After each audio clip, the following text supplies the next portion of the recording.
These are the stories making the headlines in the Hot 7 Nightly News. The Office of the Prime Minister addresses concerns surrounding the discontinuation of the Distress Fund. The Castries mayor springs into action in aid of the victims of Tuesday's fire. And the Salvation Army reports an increase in the number of youth needing assistance from the organization. We have the details of these stories and more coming up. This is the Hot 7 Nightly News with Lovely and Amy Joseph. It is Friday, the 4th of January, 2019. Welcome to the Hot 7 Nightly News. I am Lovely St. Amy Joseph. Thank you for joining us. Senior Communications Officer in the Office of the Prime Minister, Nicole MacDonald, is addressing concerns surrounding the discontinuation of the Distress Fund following the New Year's Day fire which gutted 7 homes at Rose Hill. MacDonald says although the fund is no more, there are still agencies in place to aid victims of tragedies and disasters when the need arises. Rochelle Gonzalez reports. The 2017 elimination of the Distress Fund by the Alan Chastanet administration has been thrust into the headlines once again after tragedy struck in a section of the city on New Year's Day. Shortly after midnight on the 1st of January, 7 houses were gutted in a fire in the Rose Hill community, leaving victims homeless and in dire need of shelter and aid. On Friday morning, Senior Communications Officer in the Office of the Prime Minister, Nicole MacDonald, told Hot 7 News that although the fund is no longer in existence, help for those who need it is still available on demand. Yes, the Distress Fund has been discontinued. However, the government of St. Lucia has continued to deal with emergency situations and situations such as this on a case-by-case basis. So this responsibility now lies with social services that will assess the situation, basically submit to the government what might be the needs and where government can assist, and then cabinet would decide on the assistance provided to those families. So not having the distress fund by no means creates a situation where St. Lucians would not be able to get emergency assistance.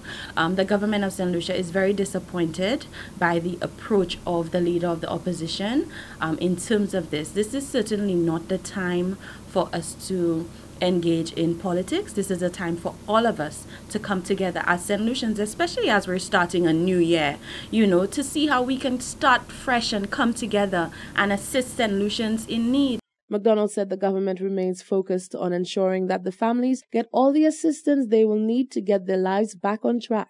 When asked why the fund was eliminated in the first place, the SCO said this was done to change the responsibility of the fund. Well, the distress fund was basically an amount of money allocated where, the Prime Minister could decide, who gets funding, who gets help in terms of emergency services, So that was not necessarily our policy. We believe that there are agencies that are charged with reviewing and assessing such situations, and those agencies should have that responsibility. So not having a distress fund does not mean that there are not monies allocated to certain organizations such as the SSDF. SSDF can now step in and assist. They have the requisite personnel and everything in order to assess what families would require assistance. The Office of the Prime Minister doesn't necessarily have that personnel. So we put the responsibility where it should be. On behalf of the government of St. Lucia, MacDonald sent commiserations to the families affected by the fire and said there are agencies currently at work to provide them with the recommended aid. I know for certain that the Ministry of Equity, through the Social Welfare Department, has already reached out to the affected families and is now going through an assessment of the situation and putting together a list in terms of what the families need and what are the priority needs of the families. We also have our volunteer St. Lucia arm that is also working with the families to see what they need, to see what can be done in terms of cleanup and in terms of looking after the needs, especially of the young children affected by this immense tragedy. We have also reached out to the diaspora to seek assistance for the families as well. So our diaspora office has been working as well to see what assistance we can get for the families. At the time of the fund's elimination, Former Prime Minister Dr. Kenny Anthony expressed dismay over the decision, saying, quote, "All parliamentarians on both sides of the political divide had access to this fund. So too did private citizens. The total allocation was quite modest, less than $500,000 annually. The allocation was available solely for fire victims. The key consideration was poverty and inability to secure insurance coverage." End quote. Reporting for Hot 7 News, I'm Rochelle Gonzalez. Thank you, Rochelle. Castries Mayor Peterson Francis is revving to spring into action in aid of the victims of Tuesday's fire. The mayor says he's partnering with the Castries Central MP, Sarah Flood Bobra, to bring some much-needed relief to the individuals making up the 7 households lost in the blaze. The victims of the New Year's Day Rose Hill fire can rest assured that more help is on the way thanks to the mayor of Castries, Peterson Francis. Francis sat with Hot 7 News on Friday morning to assure the public that he is giving the situation his full attention and that he is working around the clock to ensure that the residents affected by the fire receive all the help that they need. It's a very unfortunate situation that happened, and look at the time in our joyous festival mood. I mean, that has happened. I mean, incidentally, we have one of our own workers who got caught up in that fire. So my office, I have been speaking to the MP, so we are looking to see how we can extend whatever help we can extend to them. Since the press release, people have been trying to find out where they could come and do whatever donation they can give. So we're going to use the CCC as a focal point. I'm very happy to report that Blue Waters already have responded, and they are saying that, in cases of water, they donate to each other. So that is me, and I must commend St. Lucians. After to see the comments that we have had, how they want to help and what. And if there is one thing that I've liked, and I hope that I've played my part in it, is the cohesiveness we are seeing with St. Lucians right now when, in this time of disaster. Francis said whilst he sympathizes with the victims, the fire has placed the spotlight on a long-standing problem within the city's housing and infrastructure sectors. That brings into focus, we don't really have following the building codes that we in St. Lucia. I hope that something be done sooner than later. It's for their own benefit. Sometimes we'll say, well, they can't do any better, but at the end of the day, there must be an element of standard because people are living over one on top of the other. We understand the circumstances, but these are things that we have to look. I'm very happy to, I think the MP has raised it more than one. Even in a Christmas message, I heard that one of her priority right now, incidentally, just before the fire, she said that one of her priorities will be to the housing in Castries Central, which I believe is very commendable, because we have to do something about it. It's not... we know people are trying to survive, but at the same time, we must help them to survive. In the early hours of New Year's Day, 7 houses were burnt down. Now, after receiving criticism from some residents in the fallout from the Rose Hill fire, WASCO is clarifying the situation and its role in the matter. WASCO's communications officer, Sherry-Ann Gillard-Williams, has expressed sympathy with the families affected. Gillard-Williams addressed reports that low water pressure hampered the efforts of firefighters and that WASCO bears responsibility for reduced functionality of fire hydrants. Understandably, it is also a time when there are criticisms about who is at fault and whether more could have been done to salvage some of the properties that went up in flames. As such, we wish to clarify certain media reports suggesting that WASCO is to bear some of the responsibility for low water pressure from the fire hydrants that were used to quell the Rose Hill fire, and that this may have hindered the firefighting efforts on January 1st. Let me indicate that protocol does exist between WASCO and the fire service that is activated when necessary.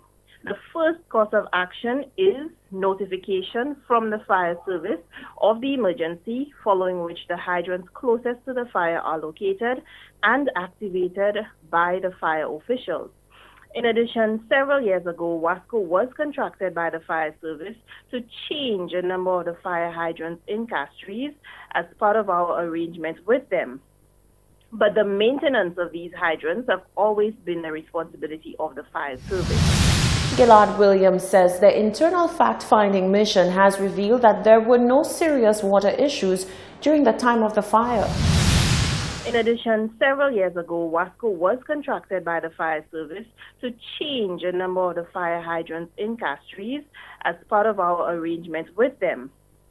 But the maintenance of these hydrants have always been the responsibility of the fire service. As it relates to the actual fire, I wish to state that because of the time of the incident, our officers were not aware, nor did they receive notification from the fire service until the blaze was well under control. That's around 2 a.m.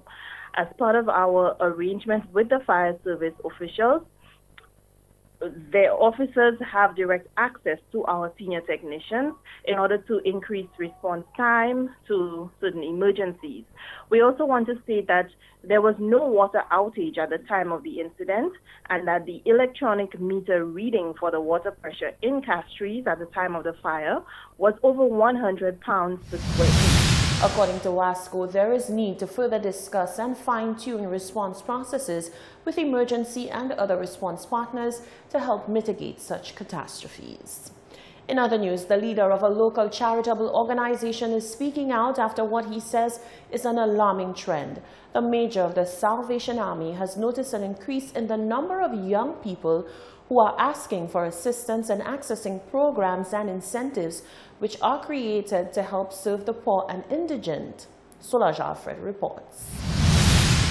A noticeable development of more and more young people accessing supplies and programs geared towards feeding and taking care of the poor in society has arisen.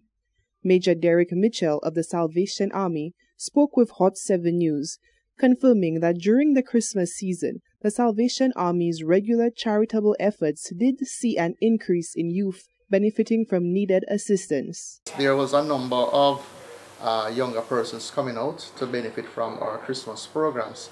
Not only the children's treat that is, for children, but in our grocery hamper distribution this year, we gave out over 1,000 food hampers, and interestingly enough, we had quite a number of younger persons in the line to receive a grocery hamper, and this is more younger persons we are seeing this year than we saw last year. When we had our dinner for the indigent on Boxing Day down by the town hall, we had a couple of tables that was occupied by younger persons. That tells me that there are a number of young people or younger people that are having challenges. Mitchell believes that the unemployment rate plays a major part in the evident increase. He added that collaboration with corporate partners and charitable foundations would make for a more guided approach to helping the less fortunate in society. He calls on organizations to work together rather than on their own. There's always a need, and this social consciousness that have been sweeping the island as it relates to other organizations, other groups, if we just find a way to work together to play our part. One of the things I've been noticing, there has been a number of duplication of duties. For example, I might be out there feeding the street people every day, Mondays to Fridays at 4 o'clock. And we provide about 50 to 60, 65 hot meals. And every so often you might have another organization that come, and for a couple of days during the week or for a week straight, they are doing the same things. I believe if we link up, if there's this contact, and we can build a relationship, or we can take a team approach to addressing the poverty in St. Lucia, I think we'll be more effective if it's a team approach. But independently, all of us just doing our own thing, sometimes conflicting with what is going on, that's not helping. The major touted the importance of being aware of local charitable organizations that have programs in place to assist those in need.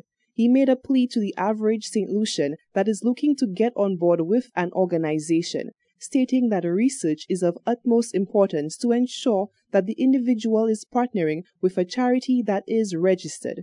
Reporting for Hot 7 News, I am Solange Alfred. Thank you very much, Solange. This is the Hot 7 Nightly News. Still to come, high incidences of employee claims against employers are being reported. A crackdown on the non-compliance to register vehicles is near, and we speak to the public on the upcoming Independence celebration. Stay with us. There's much more news after the break.